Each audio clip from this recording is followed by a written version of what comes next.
અને બીજી પ્લાસ્ટિકની ચમચીનો ઉપયોગ પાણી માટે કરવાનો છે.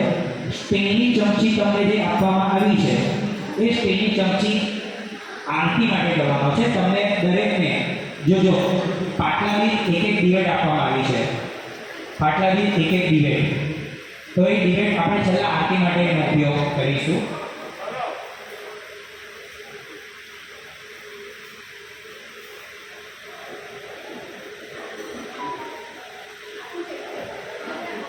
મારી દરેક ભક્તજનોને એક વિનંતી છે કે હું જે અહીંથી બોલું છે ત્યાંથી સાંભળજો.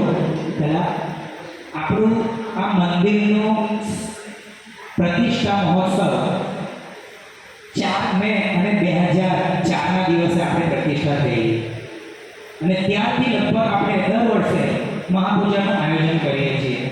અને આપણને દરેક ભક્તોને ખબર હોય છે કે આપણી મહાપૂજા એટલીસ્ટ 10:30-11 વાગે તો ચાલુ થઈ છે. તો મારી દરેક ભક્તોને નમ્ર વિનંતી છે કે જ્યારે પણ આપણે ગુરુ પૂર્ણિમાના દિવસે કોઈ પણ જગ્યાએ આપણે જ્યારે મહાપૂજામાં બેસવાના હોઈએ ત્યારે આપણે અચૂક ટાઈમસર પહોંચી જવું જોઈએ કે જેથી આપણા કારણે બીજાને પણ આપણે થોડું ના થાય. તો આ બાબતનું દરેક ભક્તો ધ્યાન રાખે અને દર વર્ષે એટલીસ્ટ 10 વાગ્યા સુધીમાં દરેક ભક્તજન આપણે પૂજાના સ્થળે હાજર થઈ જાય એવી મારી નમ્ર વિનંતી છે. ઓમ શ્રી પરમ ગુરુવે નમઃ. નાસ્તિ તત્વો ગુરુ પરમ.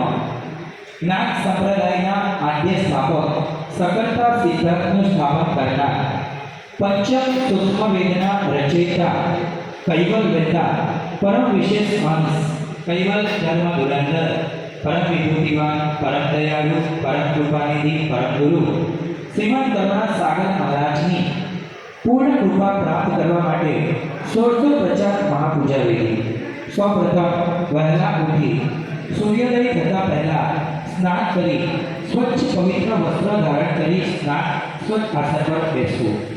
દિવ્ય પરમગુરુની મૂર્તિ યા પોતાના સ્વરૂપને બદલાવી શુદ્ધ ઘીનો દીવો પ્રગટાવી એકાગ્ર ચિત્તે દિવ્ય પરમગુરુના ચરણોમાં હૃદયના શુદ્ધ ભાવથી વંદન કરી મંગળ પૂજાનો પ્રારંભ કરવો. આપણે દીવો પાટલા દીઠ નથી આપતા. અહીંયા પરમગુરુ સામે એક જ દીવો આપણે પ્રગટાવ્યો છે અને એ દીવો આપણી સામે જ પ્રગટાવ્યો છે. એવા શુદ્ધ ભાવથી આપણે 2 હાથ જોડીને વંદન કરવાના છે. અને મહાપૂજામાં જે સ્ત્રી છે, પતિ પત્ની બેઠા હોય તો સ્ત્રીએ પતિના જમણા હાથ તરફ બેસવાનું છે. જો કોઈ બેઠા હોય તો ધ્યાન રાખજો. પતિ પત્ની બેઠા હોય તો પત્નીએ પતિના જમણા હાથ